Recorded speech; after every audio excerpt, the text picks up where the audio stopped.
Kom ek wys julle gou. Hoe lyk die huis? Maar die reën pla vir ons baie.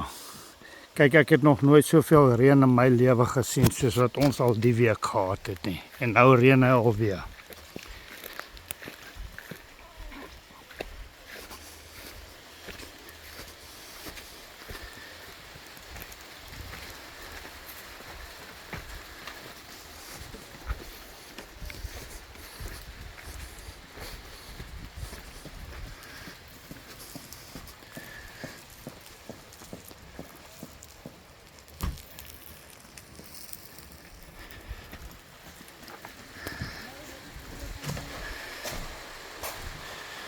Daar moet so klein bietjie werk al gedoen in die binnekant. Kleding is heeltemal klaar.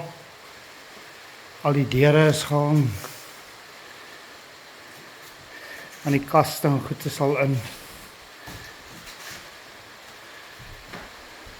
Hy kant kon ons daarom 'n bietjie ceiling inkry.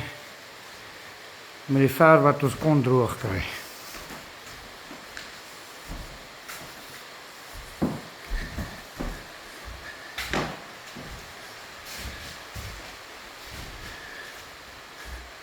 Hier is ook my storting goed. Ja, al die rame is gedoen van die ceilings. So, dis nou net 'n kwessie van die reën moet ons 'n bietjie ophou pla. Al die ingeboude kaste is in mekaar gesit.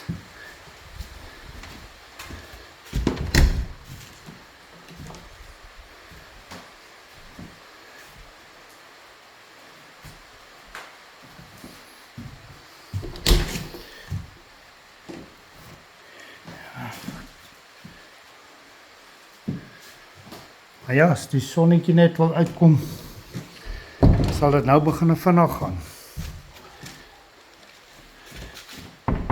Intussen is hier al solar ingesit, so ons daarom krag al.